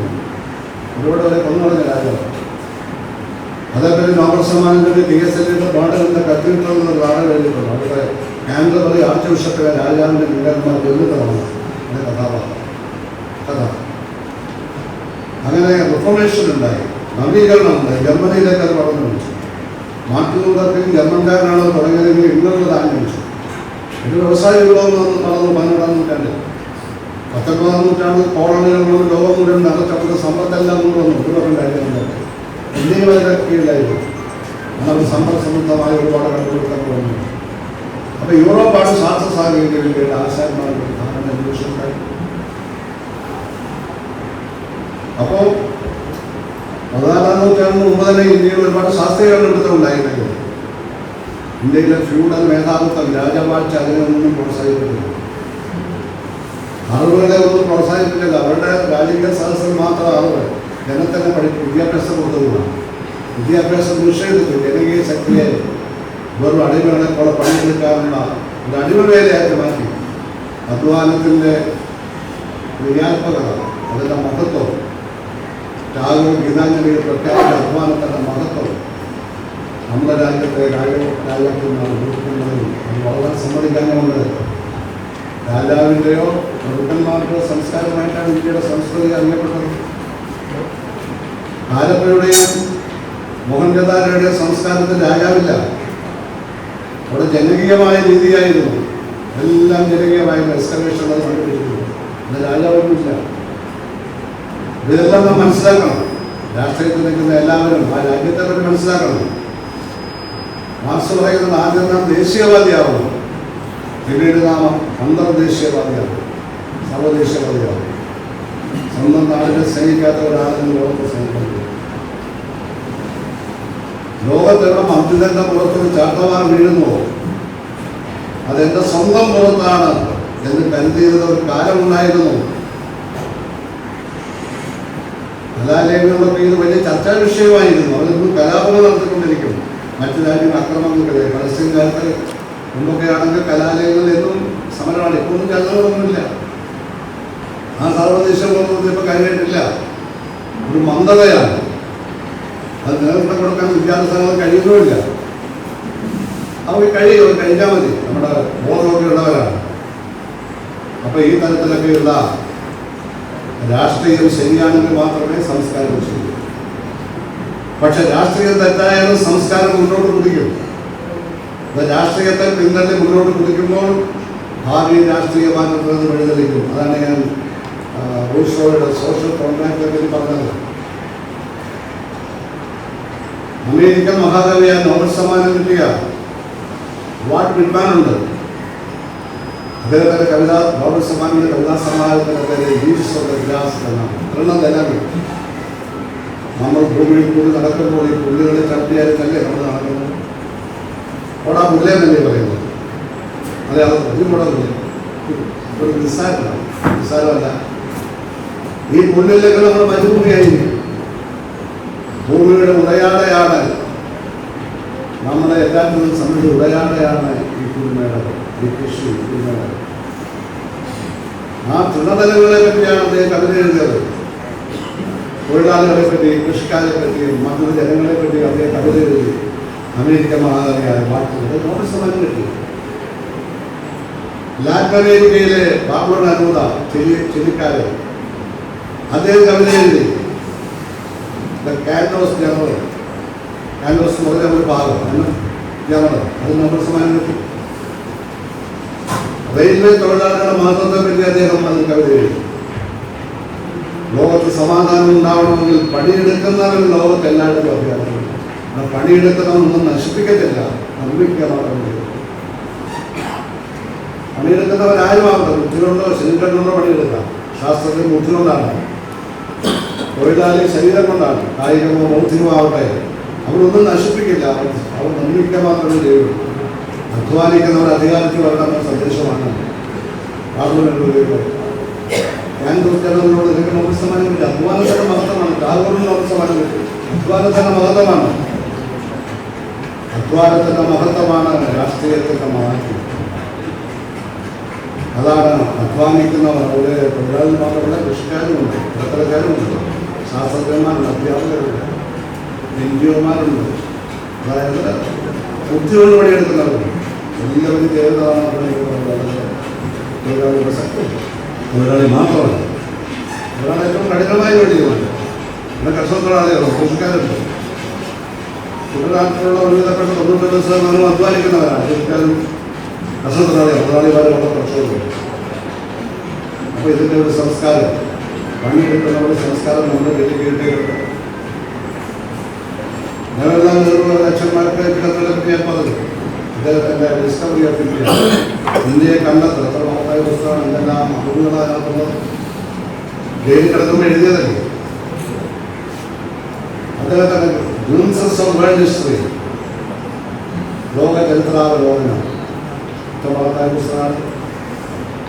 എഴുത്തുകാരുടെ പ്രൈം മിനിസ്റ്ററായിരുന്ന ബ്രിട്ടനിലെ വിൻസ്റ്റൺ ചർച്ചിലിൻ്റെ കൃതികളെ പോലും വെല്ലുവിളിക്കുന്നതാണ് അങ്ങനെ ഒരു കൃതികൾ. എല്ലാവരും വായിച്ചു, എല്ലാവരും. ഇപ്പോൾ മഹാനായ ഒരു ഹ്യൂമനിസ്റ്റായിരുന്നു അദ്ദേഹം. അദ്ദേഹം ഇവിടെ ബീഹാറിലെ ജയിലിൽ കിടക്കുമ്പോൾ ജയിലിൻ്റെ വെളിയിലൂടെ ഒരു കൂട്ടം ആളുകൾ ഇൻക്വിലാബ് സിന്ദാബാദ് വിളിച്ചുകൊണ്ടു. അദ്ദേഹം ജയിലിൽ കിടന്ന് മുസ്ലിങ്ങളുടെ ഇൻക്വിലാബ് സിന്ദാബാദ് വിളിച്ചു. അദ്ദേഹത്തിൻ്റെ പുസ്തകത്തിൽ അദ്ദേഹം എഴുതിയിരുന്നത് ഇൻക്വിലാബ് സിന്ദാബാദിനെ വിപ്ലവം ചെയ്യേണ്ടതാണ്. എന്താണ് വിപ്ലവം ചെയ്യേണ്ടത്? വിപ്ലവം ചെയ്തിട്ടുണ്ട് രാജ്യവാണി. വിപ്ലവം ചെയ്യട്ടെ എന്ന് പറഞ്ഞാൽ പട്ടച്ചാരായ ജയിക്കട്ടെ. നമ്മുടെ വിപ്ലവം എന്ന് പറഞ്ഞാൽ കേരളത്തിൽ വിപ്ലവം എന്ന് പറഞ്ഞാൽ പട്ടച്ചാരായ അത് സാമൂഹികമായിട്ട് മനസ്സിലായോ? ആരെങ്കിലും പട്ടച്ചാരായത്തിൽ വിപ്ലവം വരും. ഒരു മഹത്തായ പ്രക്രിയ. രാജ്യത്തെ ജനങ്ങളാരെ എഴുന്നേറ്റ് നിന്ന് ആയുധമെടുത്തോ അല്ലാത്തോ ജനങ്ങളുടെ വ്യവസ്ഥയ്ക്കെതിരെ പോരാടുന്നതല്ല വിപ്ലവങ്ങൾ. ഇതെല്ലാം അർത്ഥം മാറ്റിയിരിക്കുകയാണ്. നമ്മുടെ സംസ്കാരത്തിലും ഉൾക്കൊണ്ടു വന്നിട്ടുണ്ട്. എന്താണ് ശരീരത്തിൽ എത്ര പേർക്കറിയാം? ഇവിടെ ചേർന്ന് പറയും ഈ ശ്വാസം തുറന്നു പറയുന്നു. കാരണം അങ്ങനെ തുറന്നു വെച്ചിരിക്കുക. തുറന്ന് പറയുകയല്ല, ഉള്ള കാര്യം പറയുക. തുറന്നെന്തായാലും എങ്ങനെയാ പറഞ്ഞ അടച്ചു പറയുന്നത്? എന്താ കാര്യം? എന്താ കാര്യം? ഇവിടെ മനുഷ്യ പറഞ്ഞല്ലോ, ഞാൻ എൻ്റെ പ്രത്യയശാസ്ത്രത്തെ ഒരിക്കലും വിട്ടിട്ടില്ല, വിട്ടത്തുമില്ല, പണയം നടക്കില്ല, ആവശ്യമില്ല. കോൺഗ്രസിലെ നന്മ കണ്ടെത്താൻ എനിക്ക് കഴിയും. എൻ്റെ പ്രത്യയശാസ്ത്രത്തിൽ അറിവുകൊണ്ടൊരു ഭാഗം. എപ്പോഴും ഒരു കമ്മ്യൂണിസ്റ്റുകാരൻ ജനങ്ങളോട് തുറന്നു പറയണമെന്ന കമ്മ്യൂണിസ്റ്റ് മാനിഫെസ്റ്റോ അവസാനം എഴുതി. എല്ലാം രഹസ്യമാക്കി വെച്ച് മടിയിലെല്ലാം കല്ലിയെല്ലാം വെച്ചിങ്ങനെ അടക്കുന്ന കമ്മ്യൂണിസ്റ്റോ എന്നുള്ളത് കോൺഗ്രസ്സുകാരെ മനസ്സിലാക്കണം. എത്ര പേരാ കോൺഗ്രസിന് ആഹ്വാനപ്രകാരം വെടിയേറ്റ് വലിച്ച കോൺഗ്രസ് ഗാന്ധിജി അഹിംസാസമരം നടത്തിയെങ്കിൽ ഒരുപാട് കോൺഗ്രസ്സുകാർ മരിച്ചില്ലേ? അമൃത്സറിൽ എത്ര പേരെ വെടിയേറ്റ് മരിച്ചത്? രാജ്യക്കാരാണ് വെടിയിൽ നിന്ന് രക്ഷപ്പെടാനും അതിനകത്തോടെ കിണറ്റിലേക്ക് ചാടി. കിണറുണ്ടായെന്ന് പറഞ്ഞു. അതിനകത്ത് ചാടി. അവിടെ പോയിട്ടുണ്ടോ? പാർട്ടി കോൺഗ്രസിന് ജനങ്ങളിൽ പോയത് അവിടെ പോയി കണ്ടു. അവിടെ കിണർ എപ്പോഴും ഉണ്ട്. ആ ജനവിഭാഗ സംരക്ഷിത പ്രദേശമാണ്. ആ കിണറ്റിനോട് ചാടി അവസാനം കിണറിനോട് മൂടോട് സംശയിക്കുന്നു. കാരണം മൊത്തം ചാടുകല്ലേ മാനവപ്രാണത്തിന്. ഒറ്റ കയറ്റിയുള്ള അടച്ചിട്ടത് വെടിയുണ്ടല്ലോ. ഞാനുണ്ടായോ ഭഗവത് സിംഗിൻ്റെ ആൾക്കാർ ലണ്ടനിൽ പോയി അടിപൊളിയാക്കി. അപ്പോൾ ഇന്ത്യൻ സ്വാതന്ത്ര്യ സമരത്തിൻ്റെ എല്ലാ വശങ്ങളും നാം മനസ്സിലാക്കണം. ഗാന്ധിജിയുടെ പ്രധാനപ്പെട്ട വശം അദ്ദേഹമായിട്ട് നയിച്ചത് യാഥാർത്ഥ്യമാണ്. ഗാന്ധിജിൻ്റെ പതിനാല്. പക്ഷെ അത് മാത്രമല്ല, ഭഗവത് സിംഗ് ഉണ്ടായിരുന്നു. കമ്മ്യൂണിസ്റ്റുകാർ പങ്കെടുത്തിട്ടുണ്ട്. ഒരുപാട് പേര് മരിച്ചു. അതാണ് ആന്ധ്രയിലെ കലാപം, തെലങ്കാന കലാപം എന്ന് പറയുന്നത്. ബ്രിട്ടീഷുകാരുടെ കാലത്താണ്. രാജവാഴ്ചക്കെതിരായിട്ടായിരുന്നത്. 40 ലക്ഷം പേരെ വെടിവെച്ച് വന്നു കമ്മ്യൂണിസ്റ്റുകാർ. കമ്മ്യൂണിസ്റ്റുകാർക്ക് വലിയ ശക്തിയാണ്. ഇപ്പോൾ ശക്തികളുടെ കുറവാണ്. പക്ഷെ കോൺഗ്രസ്സാണ് മെയിൻ. 1940 വരെ മുസ്ലിം ലീഗ് ഉണ്ടായിരുന്നു ശക്തമായി. അതിനുശേഷം മുസ്ലിം ലീഗ് രാഷ്ട്രവാദം ഉന്നയിച്ചു, പാകിസ്ഥാൻ വാദം. എന്താ കാരണമെന്ന് സത്യസന്ധമായ ആരും നോക്കില്ല. പാകിസ്ഥാന്റെ നയമൊക്കെ തെറ്റായിട്ടുള്ളതാണ് നമുക്ക് എല്ലാവർക്കും അറിയാം. പക്ഷെ പാകിസ്ഥാനെ സൃഷ്ടിച്ചു കൊടുത്തതാരാ? മുഹമ്മദ് അലി ജിന്ന മാത്രം വിചാരിച്ച പാകിസ്ഥാൻ ഉണ്ടാവും. നെഹ്റു അംഗീകരിച്ചു കൊടുത്തു. ഗാന്ധിജി മാത്രം അംഗീകരിച്ചില്ല. ഇന്ത്യ വിളിക്കാൻ പറ്റില്ല. എന്നതേ പോയതേയില്ല. അധികാരത്തിനോട് ഇടനാഴിയിൽ കൂടി അദ്ദേഹം നടന്നില്ല. അതിൻ്റെ അത് ജയപ്രകാശ് നാരായണൻ സോഷ്യലിസ്റ്റ് പാർട്ടിയുടെ സ്ഥാപനം. അദ്ദേഹം അധികാരത്തിൽ പോയിട്ടില്ല. ഇന്ദിരാഗാന്ധിയുടെ അവസരം തെറ്റിയെന്നുള്ള ഒഴിച്ചാൽ അദ്ദേഹം അവിടെ അധികാരത്തിൽ പോയിട്ടുണ്ട്. ഗാന്ധിജി അതൊരിക്കലും മാതൃകയായിരിക്കും. എല്ലാവരും മുസ്ലിം ലീഗ് പങ്കെടുത്ത് അവരുടെ പങ്കാളിത്തമുണ്ടായിരുന്നു. എന്താ നിരാഷ്ട്രവാദം ഉന്നയിക്കാൻ കാരണം? 1935 ലോമ ബ്രിട്ടീഷുകാർ ഭരിക്കുന്ന ഇന്ത്യയിലെ പ്രവിശ്യകളിൽ അവർ തെരഞ്ഞെടുപ്പുള്ള സമരം കോൺഗ്രസിന്റെ നേതൃത്വത്തിലും മറ്റു സമര പ്രസ്ഥാനങ്ങളെല്ലാം ശക്തമായി കോൺഗ്രസ് സമരം നടത്തുന്നത്. ഒരു പിടിച്ചു നിൽക്കാൻ വയ്യാതെ അപ്പോൾ ഇന്ത്യക്കാർക്ക് പുറത്ത് അധികാരം കൊടുക്കുക, ലിമിറ്റഡ് വോട്ടിങ് നടത്തിയത്. അവർ ഭരിക്കുന്ന പ്രോവിൻസുകൾ മാത്രം, ഇന്ത്യ മൊത്തം ഒരിക്കലും ഭരിച്ചിട്ടില്ല. അതുകൊണ്ട് നാട്ടിലാക്കുന്ന രാജാക്കന്മാർ തന്നെയായിരുന്നു അവസാനം ചെയ്തത്. അവിടെ അവരൊരു ഒരു ഒരു ഒരു ഒരു എന്താ പറയുക, ഒരു ദിവാല് ഇവിടെ മന്ത്രോസായിക്കൂടെ വെച്ചത് എല്ലാവരും. പക്ഷെ രാജാവ് ഈ അതുകൊണ്ട് നാട്ടുരാജ്യം ഒഴിച്ചുള്ള ബ്രിട്ടീഷ് എംപയറിന്റെ സ്റ്റേറ്റ് ഉണ്ട്, സംസ്ഥാനങ്ങൾ. മദ്രാശി, ബാംഗ്ലൂർ, ബോംബെ, കൽക്കട്ട, അതുപോലെ തന്നെ ഡൽഹി, പഞ്ചാബ്, ലാഹോർ, ഇതെല്ലാം അവിടെ പ്രവിശ്യകൾ. ഈ പ്രവിശ്യ ബ്രിട്ടീഷുകാർ നേരിടുന്നത്. ആ പ്രവിശ്യകളിലാണ് തെരഞ്ഞെടുപ്പ് നടത്തിയത്. ആ ഇലക്ഷനിൽ കോൺഗ്രസും മുസ്ലിം ലീഗും മത്സരിച്ചു. രണ്ട് പാർട്ടിയേ ഉള്ളത് ശക്തമായി. മുഴുവൻ സീറ്റ് ജയിച്ചു. ഐക്യത്തിന് അവസരിച്ചു. തെരഞ്ഞെടുപ്പ് കഴിഞ്ഞപ്പോൾ മുസ്ലിം ലീഗിൽ ഒരു 10 സ്ഥാനം പോകുന്നു, കോൺഗ്രസ്. അപ്പോഴവർ അതൊക്കെ മാറി അവരുടെ അധികാര സഭയിൽ കൂടി പാകിസ്ഥാനിൽ അങ്ങനെയാണ് സംഭവിച്ചത്. ഇന്ത്യയിലെ ഹിന്ദു മേധാവിത്വത്തിനും പാകിസ്ഥാനിലെ മുസ്ലിം മേധാവിത്വത്തിനും 2 രാജ്യം വേണമെന്ന് സാധാരണക്കാർക്ക് വേണ്ടിയിരുന്നില്ല. ഗാന്ധിജി ആവശ്യപ്പെട്ടില്ല. ഉള്ള ഭാഗത്ത് നമുക്ക് അധികാരത്തിൽ കയറുന്നത് ഇന്നാലും ഭൂരിപക്ഷത്തിൽ വിചാരിച്ചാലും ഇതിനെ വെട്ടുമുറിക്കാനാവാത്ത വിധം ജനവികാരം നടത്തുക. അത് കഴിഞ്ഞ വിമാനത്തിൽ ചെല്ലുന്ന കാര്യമില്ല. പാകിസ്ഥാനിപ്പോൾ അമേരിക്കയുടെ കുറച്ച് മാറുന്നത് കൈമാറ്റം എടുക്കാനും അമേരിക്കയുടെ വീട് യോജിച്ചു വരും. അതൊക്കെ അമേരിക്കയുണ്ടായിരുന്നു. നമ്മളത് മനസ്സിൽ ചിന്തിക്കുക, ഇന്ത്യ വിഭജിക്കപ്പെട്ടില്ല എന്നുള്ള സ്ഥിതി ഉണ്ടായിരുന്നു. ഇന്ത്യയുടെ ജനസംഖ്യ 146 കോടി ആസൗത്തിലേക്കാവും. ചൈനയെ 2ാം സ്ഥാനത്തേക്ക് മാറ്റി 145 കോടി. ഇവിടെ തന്നെ 25 കോടി മുസ്ലിങ്ങൾ ഇതിനകത്ത്. പുറത്തോട്ട് ഇന്തോനേഷ്യയിൽ 30 കോടി മുസ്ലിങ്ങൾ, ബംഗ്ലാദേശിൽ 25 കോടി, പാകിസ്ഥാനിൽ 25 കോടി. അങ്ങനെ 105 കോടി മുസ്ലിങ്ങൾ നമ്മുടെ ചുറ്റുപാട് തന്നെയാണ്. ലോകത്താണ് 350 കോടി. 50 രാജ്യങ്ങളിൽ 60 മുതൽ 100% മുസ്ലിം പോപ്പുലേഷൻ രാജ്യങ്ങളാണ്. ലോകത്തെ 50 രാജ്യങ്ങൾ. അറബ് രാജ്യങ്ങൾ മൊത്തം, ഇന്തോനേഷ്യ, മലേഷ്യ, ആഫ്രിക്കൻ രാജ്യങ്ങൾ 50%. ഏഷ്യയിലും ആഫ്രിക്കയിലുമാണ് ഏറ്റവും കൂടുതൽ. ബാക്കി അമേരിക്കയിലും 10 കോടി മുസ്ലിം, ഇംഗ്ലണ്ടിലുണ്ട് 7 കോടി മുസ്ലിം, ഫ്രാൻസിലുണ്ട് 7 കോടി മുസ്ലിം. എല്ലാ രാജ്യങ്ങളിലും 25 കോടിയുണ്ട്. എല്ലായിടത്തും ഉണ്ട്. ഒറ്റ രാജ്യമായിരുന്നെങ്കിൽ ഇന്ത്യയുടെ പവറിനൊന്നും ലോകത്ത് ഒരു ശക്തി ഉണ്ടാകുമായിരുന്നില്ല. അത് മനസ്സിലാക്കിയാണ് ബ്രിട്ടീഷുകാരുടെ വിഭജിച്ചത്. അവർക്ക് മനസ്സിലായി ഒരുമിച്ച് തന്നെ പ്രശ്നം. അന്നത്തെ സാഹചര്യത്തിൽ പ്രധാന പാർട്ടികളെല്ലാം അംഗീകരിച്ചു കൊടുത്തു. ഗാന്ധിജി അംഗീകരിച്ചു. ഗാന്ധിയുടെ അംഗീകാരം വേണ്ടത് അധികാരമാണ്. ഇതെല്ലാം നമ്മുടെ ചരിത്രത്തിൻ്റെ ഭാഗമാണ്, രാഷ്ട്രീയത്തിൻ്റെ ഭാഗമാണ്. ഇതൊന്നും ഇനി പറഞ്ഞിട്ട് കാര്യമില്ല.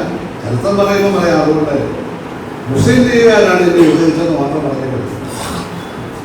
എല്ലാവരും ചേർന്നു. പക്ഷെ സഹോദര രാജ്യമായി അപ്പോൾ പോയ ശേഷം ഇന്ത്യയോട് ഇങ്ങനെയൊന്നും അനാവശ്യം കാണിക്കേണ്ട കാര്യം പാകിസ്ഥാനില്ല. പാകിസ്ഥാൻ ജയിക്കത്തില്ല. എത്ര അമേരിക്കനായതുകൊണ്ട് ജയിക്കത്തില്ല. അതിനെല്ലാം മറികടക്കാനുള്ള കരുത്ത് ഇന്ത്യക്കാർക്കുണ്ട്. എത്ര വലിയ രാജ്യമാണ് ഇന്ത്യ. ഇപ്പോൾ വലിയ ശക്തിയാണ് ഇന്ത്യ, സൈനികമായി പ്രത്യേകിച്ച്. ഞാൻ ദീർഘിപ്പിക്കുന്നില്ല. തീർച്ചയായിട്ടും വിശാല വിപുലമായ കാര്യങ്ങളെപ്പറ്റി ചർച്ച ചെയ്യാനും നാളെ നമ്മുടെ രാഷ്ട്രീയ സംസ്കാരം രാഷ്ട്രീയ ക്രമത്തിൽ വർഗീയതയെ നമ്മൾ കുടുംബമായി തുറച്ചു, ജാത്യടിസ്ഥാനത്തിലുള്ള വിഭജനങ്ങളെ രാഷ്ട്രീയത്തിൽ തുറച്ചു, ഭരണഘടനാപരമായിട്ടുള്ള മതനിരപേക്ഷത ഉയർത്തിപ്പിടിക്കുക. ഭരണഘടനയിൽ തന്നെ ആവശ്യമായ ഭേദഗതി ഇനി വരുത്തുന്നുണ്ട്. ഒരുപാട് ഭേദഗതി 10-30 ഭേദഗതി ആയിരുന്നു. ഇനി ഭേദഗതി വരുന്നു. ആ പുരുഷ ഭരണഘടനയിൽ വളരെ വിശാലമായ കാഴ്ചപ്പാടോടെയാണ് കോൺസ്റ്റിറ്റ്യൂഷൻ അസംബ്ലി അത് ഭരണഘടന നിർമ്മാണ സഭയിൽ അമർത്തുന്നതിലൂടെ ചെയ്തിട്ടുള്ളത്. ഈ ഭരണഘടനയാണ് നമ്മളെ രക്ഷിക്കുന്നത്. അതിനെ പെട്ടെന്ന് തല്ലിപ്പൊട്ടിക്കാൻ നമുക്ക് കഴിയില്ല. BJP ഗവൺമെന്റ് കഴിഞ്ഞാൽ ഭരണഘടന മാറ്റിയത് നമുക്ക് ആദ്യം ആശങ്കയുണ്ട്. ഒന്നും മാറ്റി എഴുതാൻ പറ്റില്ല. അവർ മാറി പോകാനുള്ളതല്ലാതെ ഭരണഘടന മാറ്റി എഴുതാൻ പറ്റും. ഭരണഘടന നിർത്തി മാറ്റി എഴുതുന്ന പരിപാടിയൊക്കെ തൽക്കാലം നിർത്തി. BJP പ്രസംഗിക്കാനുള്ള വേദിയായിട്ട് ഞാൻ ഇതിനെ കരുതുന്നില്ല. അന്ന് വോട്ട് ചെയ്യുന്നത് സാധാരണക്കാരൻ. ഇതന്ന് സാധാരണക്കാരാണ് വോട്ട് ചെയ്യുന്നത്. ഒരു വർഗീയതയില്ലാത്തവർ വോട്ട് ചെയ്യുന്നുണ്ടല്ലോ. ഇത്ര വോട്ടോടുന്നുണ്ട് ഇത്ര വർഗീയവാദികൾ ഇല്ലല്ലോ. ആ നിങ്ങൾക്ക് മനസ്സിലാക്കണം. BJP വോട്ട് ചെയ്യുന്നവരെല്ലാം വർഗീയവാദികളല്ല. അതിന് വർഗീയതയുണ്ടാവും. പക്ഷെ വോട്ട് ചെയ്യുന്നവർ സാധാരണക്കാരായ പാവങ്ങളാണ്. ഒരു പാർട്ടിയുടെ എല്ലാ പരിപാടിയും മത്സരിച്ചിട്ടാണ് അവരെന്തൊക്കെ തൊട്ടടുത്തുള്ള പ്രവർത്തകർ. ആ വാർഡിലെ പഞ്ചായത്തിലെ പ്രവർത്തകർ എങ്ങനെയാണ് അത് വോട്ട് ചെയ്തത്? അവർ മോശമാണെങ്കിൽ വോട്ട് കിട്ടുന്നില്ല. പാർട്ടി എത്ര വോട്ട് അത് ലഭിക്കത്തില്ല. വളരെ സന്തോഷമുണ്ട്. നമുക്ക് സാഹിത്യത്തെ ഉടനീളം സംസ്കാരത്തിൻ്റെ അടിത്തറയായ സാഹിത്യം ഉടനീളം നമുക്ക് രാഷ്ട്രീയമായ ആശയങ്ങളാണ് കാണാൻ കഴിയുന്നത്. രാഷ്ട്രീയത്തെ അടിസ്ഥാനപ്പെടുത്തിയുള്ള എഴുത്തുകളാണ് കാണാൻ കഴിയുന്നത്. ഷേക്സ്പിയർ ജൂലിയസ് സീസർ കാണാനായിരുന്നു. അയാളെ കൊലചെയ്തതാണ് ആ നാടകം. കൊലചെയ്തതാണ് അനുശോചന അയാളുടെ അനുശോചന പുസ്തകം നടത്താൻ റോമൻ സെനറ്റിലെ മെമ്പർ കൂടിയായ മാർക്കാൻഡി വരുന്നത്. മാർക്കാൻഡിയുടെ സ്ത്രീത്വം നടത്താൻ ലോക പുസ്തകമാണ്. രണ്ടർത്ഥമുള്ള പുസ്തകമാണ്. എന്താണോ പറയുന്നത് അത് വിപരീതാർത്ഥത്തിൽ പറയാൻ. സീസറുടെ ശവശരീരവുമായി നമ്മുടെ ഘോഷയാത്ര കഴിഞ്ഞ് ശവശരീരം സംസ്കരിക്കപ്പെട്ട I come to bury Caesar, not to praise him. ഞാൻ സീസറെ പുകഴ്ത്താനല്ല സംസ്കരിക്കാനാണ് വന്നതെന്ന് പറഞ്ഞിട്ട് സീസറെ കുറച്ച് പുകഴ്ത്തിയിട്ട് വേറെ കുറ്റം പറയും. അയാളുടെ കുറ്റം കുട്ടിയാണെന്ന് പറഞ്ഞു. പക്ഷെ ആരും ശ്രദ്ധത്തിൽ കാരണം ആദ്യം പുകഴ്ത്തിയായിരുന്നു. നാടകത്തിൽ ലോകപ്രശസ്തമായ പ്രസംഗമാണ് മാർക്കൻഡിയുടെ പ്രസംഗം. ഒഥല്ലോ എങ്ങനെയാണ് അധികാര ദുർവൃത്തനായിട്ടുള്ള ഒരു ആഫ്രിക്കൻ വംശജനായിട്ടുള്ള സൈന്യാധിപനുണ്ടല്ലോ, എങ്ങനെയാണ് രാജാവിനെ കൊന്നത്, സ്വന്തം ഭാര്യയെ കൊന്നു, എങ്ങനെ കിള്ളിയാറിന്റെ ആ പ്രാന്ത എന്താ പറയുക സ്നേഹപ്രാന്ത രാജാവാണ്. 3 മക്കളെ വിളിച്ചിട്ട് നിങ്ങൾ ആരാണ് എന്നെ ഏറ്റവും കൂടുതൽ സ്നേഹിക്കുന്നതെന്ന് നിങ്ങൾ സംസാരിച്ച് ഞാൻ തീരുമാനിക്കുന്നത്. ഒരാൾ പറഞ്ഞു ഞാൻ കുഞ്ഞിനോട് സ്നേഹിക്കുന്നു, അല്ലെങ്കിൽ ഇതുപോലെ 2 മക്കളുണ്ട്. ഒരാൾ പറഞ്ഞു ഞാൻ ഉപ്പിനെ കൂടെ സ്നേഹിക്കുന്നു. ആ നിങ്ങൾ ഉപ്പിനെ പോലെ സ്നേഹിക്കുന്നത് അവിടെ പുറത്താക്കി, അവിടെ ഭർത്താവിനെ പുറത്താക്കി. മറ്റു 2 മണമക്കളും കൂടി രാജാവിനെ അടിച്ച് തോട്ടിലാക്കി. അപ്പോൾ റോഡിന് ഇടയിൽ താമസിക്കാനുള്ള ഈ തന്നപ്പെട്ട മകളും ഭർത്താവും കൂടി മറ്റുള്ള അവരുടെ ചോട്ടത്തിലാണ്.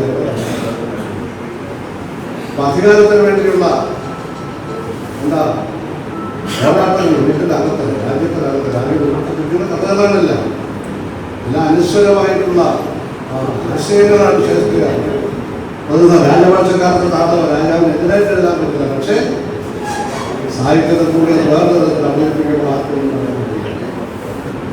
പണ്ട് ചാക്യാരുടെ കൂട്ടല്ല എല്ലാവരും കളിയാണ്. പക്ഷേ ചാക്യാരെ തൊടാനാവില്ല. അതുപോലെ അനുഭവിക്കുന്നത് ഉള്ളത് തന്നെ. എല്ലാവരും കളിയാണ്, രാജാവിനെ കളിയാണ്. എല്ലാ രാജാവിനും വിരോധം. സാഹിത്യത്തിന് അങ്ങനെ ഒരു കാര്യം. ടോൾസ്റ്റോയുടെ യുദ്ധവും സമാധാനവും അതിനെപ്പറ്റി ലോക നിരൂപകർ പറഞ്ഞത് റഷ്യൻ യുദ്ധത്തിന് കണ്ണാടിയാണ്. ടോൾസ്റ്റോയ് റഷ്യൻ യുദ്ധത്തിന് മുമ്പുള്ള റഷ്യയുടെ സാമൂഹ്യ വ്യവസ്ഥയാണ്. അതേ ഒരു കർഷകത്തെ രാജ്യത്തിൽ ജനിച്ച ആളാണ് ടോൾസ്റ്റോയ്. അതേപറ്റിയൊക്കെയാണ് നാം എഴുതിയിരിക്കുന്നത്.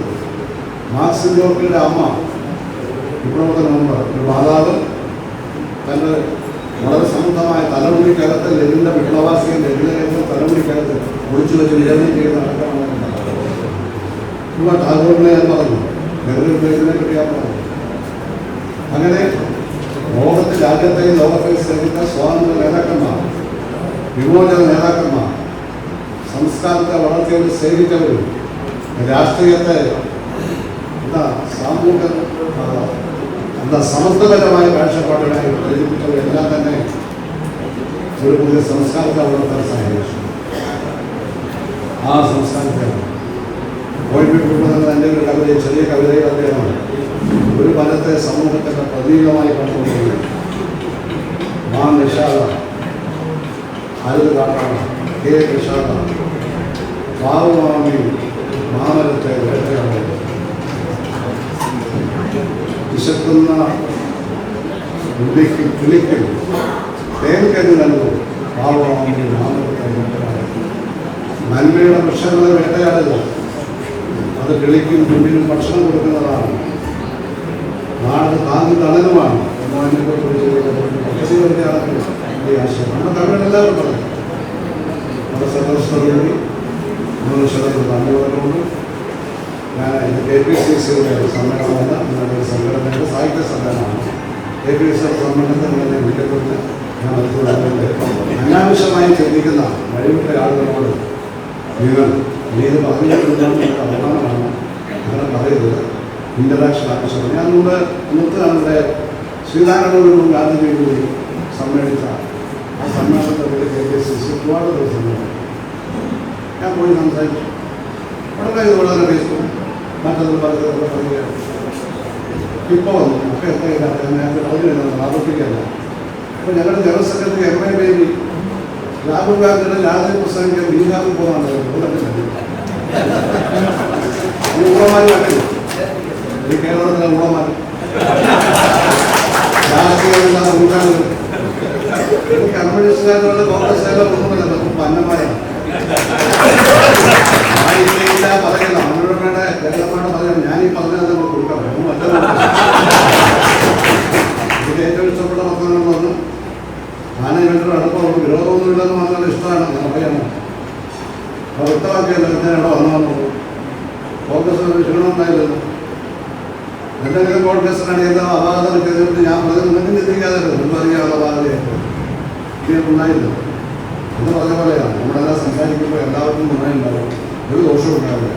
അതിനെ മറ്റു തരത്തിൽ വ്യാഖ്യാനിക്കുന്നവർ ഉദ്ദേശിച്ചിട്ടുള്ള കാര്യമില്ല എന്ന് മാത്രം പറയുന്നത്. ഞാനപ്പോൾ സമാധാനിപ്പിച്ചു.